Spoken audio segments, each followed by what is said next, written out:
Hello, everyone. Welcome to Her Element Network, Real Talk, a digital talk show for women where we have real conversations with real women about life's challenges, triumphs, and experiences. I am Cynthia Trejo, the Chief Encouragement Officer with Her Element Network, where we inspire, empower, and support women to realize their full potential. And I am super excited to have our guest speaker and strategic partner, Alyssa Dver, with us. Thank you for joining us, Alyssa. It's an honor, Cynthia. Thank you. Well, I'm excited to have you here. Alyssa is the CEO with the American Confidence Institute. She is a TEDx and Boston Best Speaker and co-hosts the podcast In Confidence, Face Your Workplace.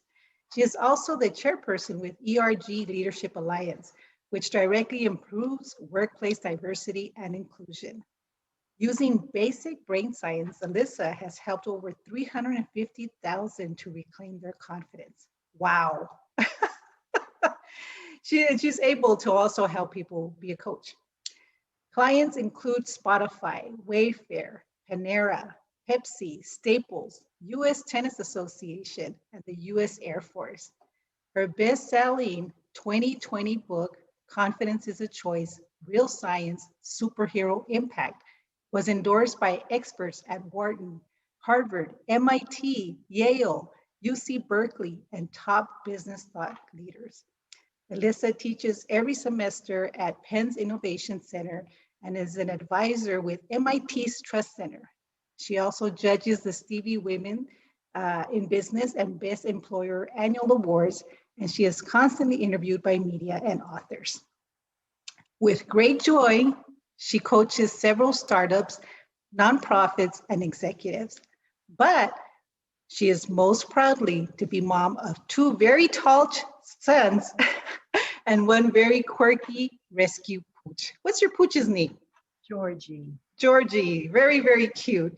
Thank you, Alyssa, for joining us today. I'm excited to have you speak about something that's very, very dear to my heart, and that's empowering women, but specifically empowering women with confidence. Amen to that. Yes, that is clearly our joint mission. So happy to be here. I'm excited to have you here. So you're the confidence expert.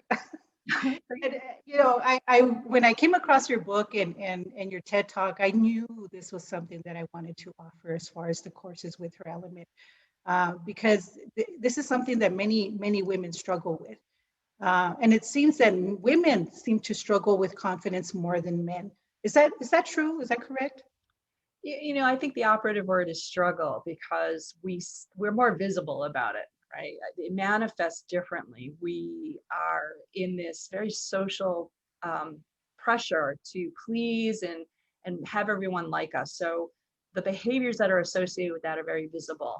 And so, yes, women do struggle. I will tell you, though, men struggle equally, but differently. Mhm. And they manifest it into different ways. It can come out as aggressiveness, defensiveness, indifference. And none of that is any better or worse. It's just different symptoms, if you will. So, I was doing a certification program last week, and it was really interesting. We had half men and half women in it. And Cynthia, you've been through our certification program. You know that if you can identify what is the fear that's triggering people to act in a way that is contrary to confidence, it boils down to three key things: fear of failure, fear of regret, or fear of rejection, right? And one of the things that really came out of that conversation, gender-wise, was that women have no problem admitting that they're afraid of feeling rejection, right? They don't want to be not liked. They want everyone to like them in many cases, or try really hard to be accepted in that respect. Men don't like that word. They don't admit to it. They don't want to even accept it, but they'll accept failure or regret. So sometimes it's semantics in terms of what we see and hear and perceive. But in your original question, men struggle with confidence absolutely as much as women do. It just shows up differently. That's interesting. That's interesting. So in your book, you mentioned that confidence is a choice and it's your superpower, which that's an awesome superpower. That I think we all want that superpower. You mentioned it doesn't come from success. It's not inherited, and you don't fake it till you make it. It's a decision. So can you elaborate a little bit more on what you mean by it's a decision? That's absolutely. Now, before I even elaborate, my fundamental belief is that everybody has the superpower. And so it's a matter of knowing how to use it. It's kind of like it's in all of us. And our superpower is the ability not only to be confident, but to give other people confidence. And it all starts with a fundamental awareness that confidence is a choice, it's a decision we make. Most of the time, we don't even recognize that we have the power to make the decision, let alone make the decision. So we walk into a situation, for example, which challenges our confidence. Maybe you're about to give a presentation or go into an interview, or you have a contentious situation you got to deal with a family member. And as a result, we go in with this fear kind of brewing, and we don't take that microsecond to identify that you can choose not to let that get to you, that you can choose to be confident. Now, definitionally, in the dictionary, confidence is a decision. It is a certainty. You make a decision that you're certain about the truth of something. So even at that academic level, we define it as a decision. If we look neurologically, we look into brain science, there is literally a decision point that our brains make, that we ruminate or we cogitate about the truth of something. So in other words, I'm going to give this presentation, and if my truth is I'm going to do a great job and help the people in the audience, then I'm going to enter into a confident place in my brain, and I can go out and present with all that positivity. If I'm going onto the stage worried about how my hair looks or the fact that they're not going to like me and I'm going to fail, that's a different kind of a truth. And again, we're making those decisions at those moments, but they're not always conscious decisions. So when you make a more conscious decision, when you know you can make a more conscious decision, then you can actually control your thinking patterns in your brain and act and behave in a more confident way. So that's kind of the core of why I say it is a choice, because it is definitionally neurologically. We just don't always get taught that. It's really being that self-awareness, right? That self-awareness of what your thoughts are, what you're feeling, just being aware what's going on within you so that you can make those decisions. That's right. Now, you said something really important. I also want to tease out a little bit just now, is when we think about self-awareness, people take all kinds of diagnostics or assessments to identify the kind of person. Even your horoscope, we kind of do a little self-assessment by knowing where we fall on the astrological cycle, right? And those are really good and helpful and make you consider, if nothing else, maybe the kind of person you are. But I'm talking about really being self-aware of your thinking, your thought processes. And when you are conscientious as well as conscious about how you're thinking, scientists would call that metacognitive thinking. In the Institute, we call it meta-confident thinking, because I am deliberately saying to myself, I can choose to be confident.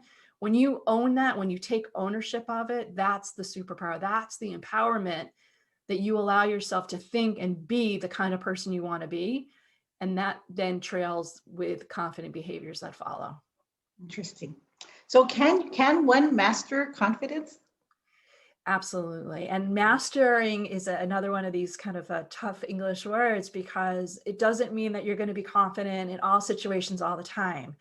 The mastering is that you get control of it most of the time. And when you fall off the wagon, as we all do, myself very much included, that we have the tools and the motivation to get back onto the track. And so mastering does not mean that you're flawless. I mean, even somebody who's a master at a sport or art or any kind of master, there's going to be moments where they're not going to be at their best. And they are not only okay with that, but they welcome those opportunities so that they can learn from them.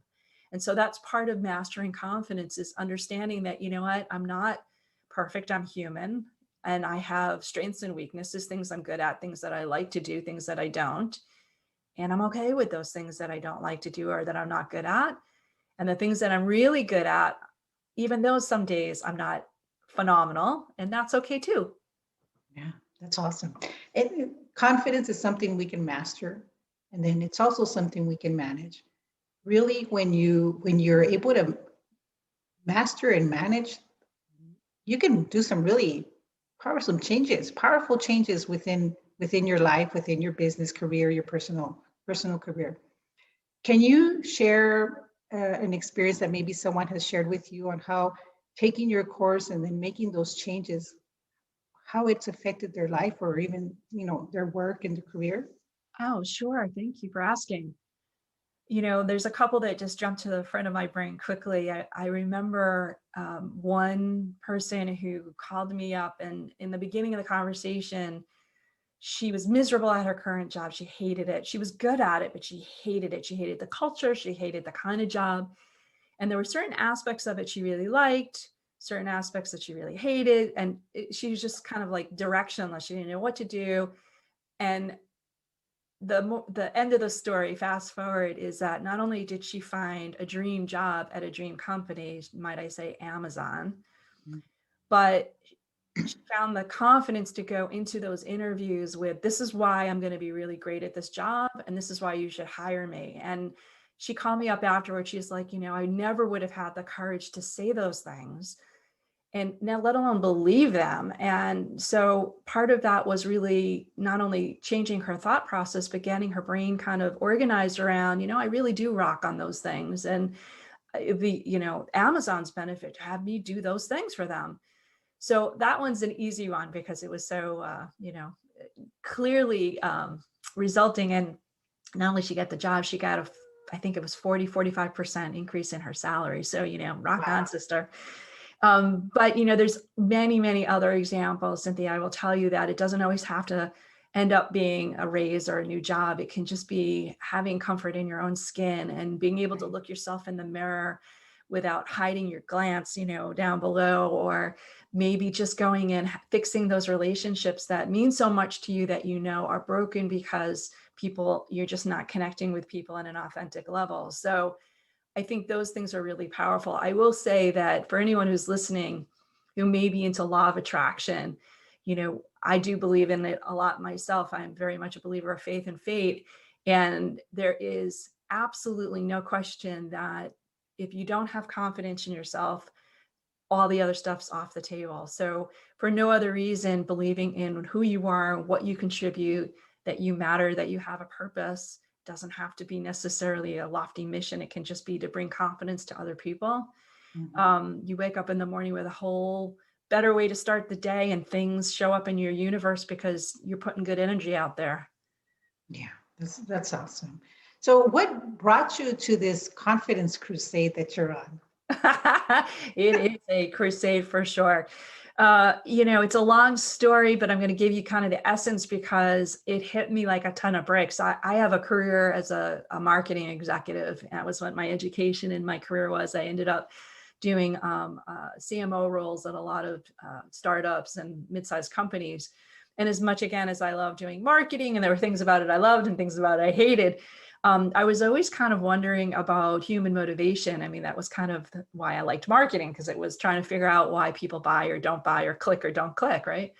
But I can't tell you that I was terribly thrilled with that career path. It was it felt very empty.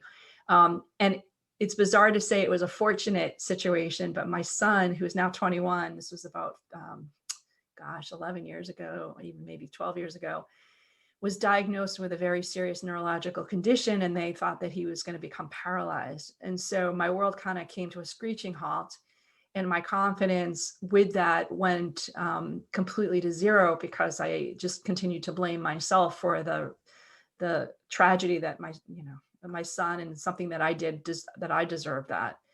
And the reason I say it was fortunate is because I was at least strong enough to ask a lot of questions to all these different doctors who were supposedly the best in the biz, neurologists at top hospitals. And I was getting answers that didn't make sense. And I was challenging them. And I could see they not only would get defensive, but they really didn't have answers. And so I went on a real crusade for my son's sake, and of course, my own ego's sake, to figure things out. And when I started to really delve into the brain science and learn not only about my son's condition, but how the brain works relative to confidence, I went, why doesn't anybody else know this? So why is it so coveted and concealed from the rest of the world? And validated it with about 50, over 50 doctors. And now they call me. So it was one of those reckonings where I was like, the world needs to know this. I owe it to my son and myself to do something with this. And the Institute's on its 6th anniversary. So here we are. Wow. And how is your son? How's he doing? He is fantastic. He went on to not only be a champion tennis player at the high school level, he is captain of the team up at his university. For those of you who know anything about dystonia, he's got it in his arms. So he can't necessarily pick up this USTA, I should say, US Tennis Association mug, but he can play tennis like a phenom. He is going to graduate school next year. He's finishing his senior year at college, and he's already applied to graduate school to be an elementary guidance school counselor, because he understands what it's like to not only have a disability, but how the brain works. He's fascinated too, go figure. Wow. He wants to help kids. So it's a great success story. My best. That's awesome. A blessing in disguise, right? Yeah, I mean, I think we all have our wounds and scars and traumas. And, I often say that it doesn't have to be a trauma of cataclysmic situation. Like for that, at that time, I thought my world had ended. And I'm sure other people who are listening have had their own traumas, but it doesn't have to be even that massive, something that just kind of pinches our confidence in a way. How many times have I talked to people, women and men, who've had one too many layoffs, been laid off one too many times, or divorced, and maybe those are considered cataclysmic in a lifetime, I would say, but anything that pinches your confidence, those are very painful and real, and your brain does register them. But again, the good news is we can choose to override them to create new pathways in our brain. And the science behind it is really exciting. That proves that we have that superpower. And you, as as your son was facing these challenges, you became an advocate, and really that's where your life changed in advocating for your son, and also making changes within your own life. Women, that's what drives us, I guess, is that we're doing something for others, right? And it's a little more difficult to do something for ourselves, but when we're doing something for others, that's where you're gonna shine for the most part. Advocating for your son made changes for you in your life and what you're doing now, and of course, confidence being the main thing. Of who would ever thought that something going through what you went through with your son, it came around with, it was connected to confidence and how you were able to overcome. That's mind-blowing for me. Well, and I always say that my confidence was kicked, that was certainly the catalyst, but I think I was always on a path looking for something that had more meaning and purpose. With that said, I talked to a lot of people, and that even this has not been my only transformation in terms of, changing directions in career or life. I mean, I think that if I had to put a categorization of the people that come through our courses, many of them want to make some kind of a change, a relationship change or a job change or a lifestyle change. That's really kind of the thread that goes through all of them. And there's a fear that, again, they may fail, they may regret, or they may be rejected. It all boils down to those three things, right? And I think when you're very honest with yourself, what is that fear? I should say, I know when you're very honest with yourself about what's really causing that fear, then you can attack that fear just like you would any villain and figure out how to get it over and around through it. And that's where the magic happens. It's scary. It's scary to make sometimes even a small change in your life.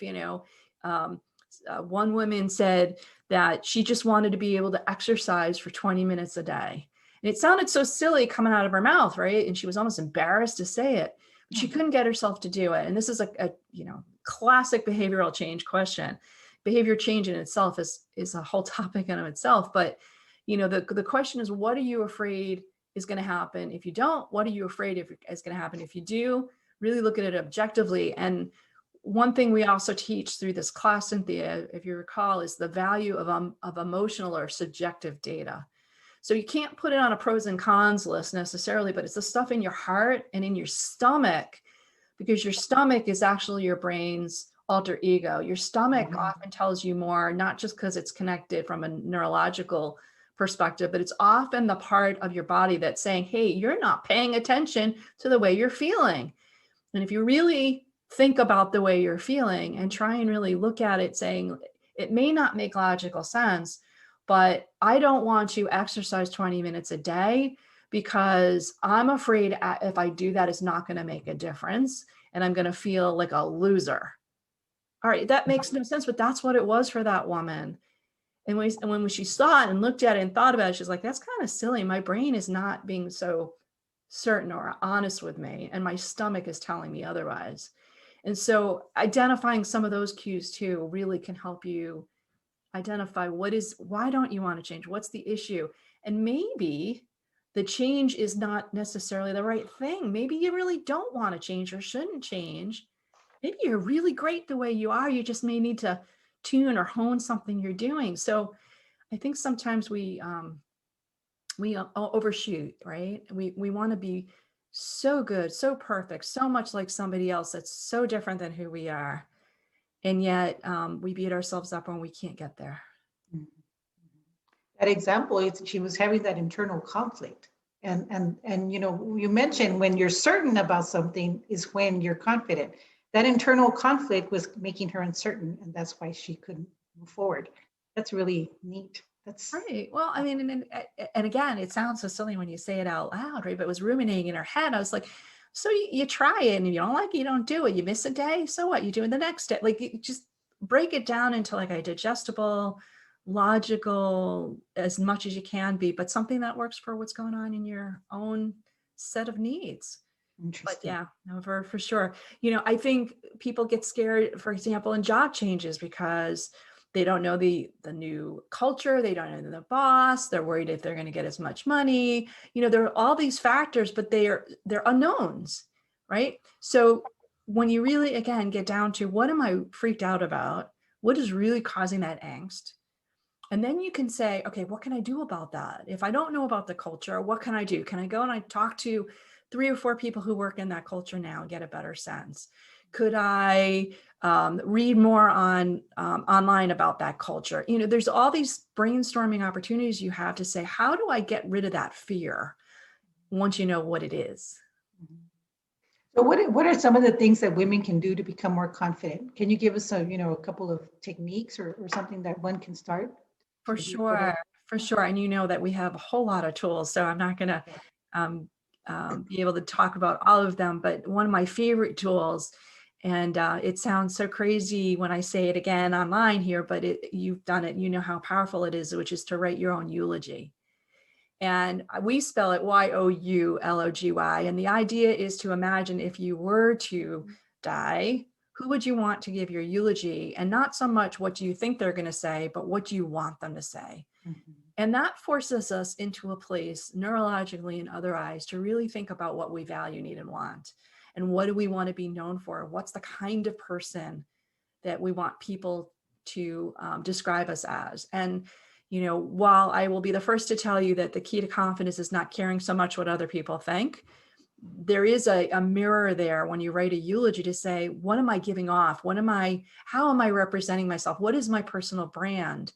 And writing a eulogy is a shortcut because it's emotional, it's right to the point, it's very visual in your brain, and you can do it in a very quick amount of time. Once you have that on paper, you can actually look at that on screen or otherwise, and you can see those value statements popping out. So for example, Cynthia, I don't know if you remember when you wrote yours, my guess is that it didn't say things like she was a really good entrepreneur, right? It probably didn't say she was a super businesswoman or that she really knew how to use Zoom, right? Those things will not show up in your eulogy, but things about you as a person, that you're a generous, authentic person who's present and a good listener. I mean, those are things that I know about you, that you are very positive, that you like to make other people feel confident. Those are the things that are going to be in someone's eulogy. And those are the values that are who you are and what reflects out to the world. So that's the starting point, in my opinion, for all confident conversations. All kinds of other tools we have can identify issues or areas that you may or may not feel confident, and can use some tools to get you back on track and or overcome some of those fears. But if you're not solid enough, certain enough about who you are, who you want to be, everything else is kind of lipstick on it, so to speak. Very, very awesome. You know, when I saw your TED Talk, I was like, I need to call her. I need to get in touch with her, because this is exactly what I want to offer for women. It's one thing to read about confidence and, you know, but you're getting into the realness of it, what one can do, how to search within, and all this stuff that's not really spoken of. And that's why I wanted to make sure that this is shared. You know, what you're sharing needs to be shared as much as possible. And I thank you. I thank you that you were able to do that, that you went beyond and said, no, I need the answers. Because of you now, more people are able, over 350,000 people plus, and keep going, right, are going to be able to just really make some change within their lives. So yeah, I appreciate that. You know, I mean, I don't know if you've taken, I had taken my fill of classes where people are telling me to present or stand or do fake it till you make it kind of stuff. And I was like, that's so ridiculous. And because everybody can see it, you know, I may in my head think I'm faking it, but nobody else is on stage or otherwise. So I really, you know, I think there is a comfort to know not just how to do it, but why and what to do, starting from the inside out. And, you know, there is also a truth that if we don't feel good on the outside, we're not going to feel good on the inside, and it's symbiotic. So, you know, I'm a big advocate for taking care of yourself, care about the way you look for yourself, but it also is a reflection of how you feel about yourself inside. So, you know, for all those who are listening, especially during this COVID season still, you know, please understand that there is a truth behind taking care of yourself spiritually, taking care of yourself physically, and those do play into your confidence. But if you don't work on your confidence from a kind of who you are and what you value, all the other stuff is just not going to be so effective. very, very good. So, you know, mastering everyday confidence, that's one of the awesome courses that we're going to be offering with her element for business and career. And we're excited to be offering that in collaboration with Alyssa and the American Confidence Institute. If there's any women that are interested in joining in on these courses, I'm going to put the link on there. I'm also going to put the contact information for anyone who wants to join us. And you can contact us so you can start taking these awesome, amazing, wonderful courses that Alyssa has put together. And then Alyssa also, she has a link that we're going to add to the bottom of the screen as well. So you can receive a free PDF copy of her book, Confidence is a Choice, Real Science, Real Superhero Impact.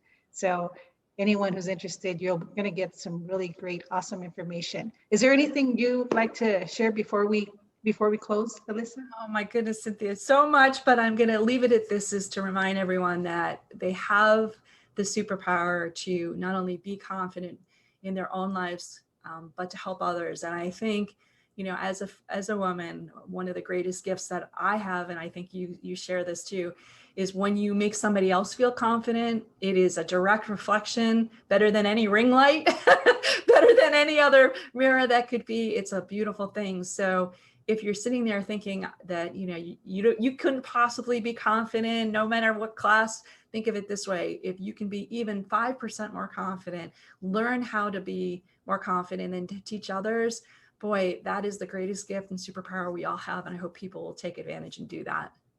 Awesome. Wonderful. Thank you. And thank you, Alyssa, again for your time. We look forward to sharing more information with you all. Give us connect with us, and we will share all of this wonderful information with you all. You all will have a wonderful day. Alyssa, you have a blessed week, and we'll talk to you soon. Take care.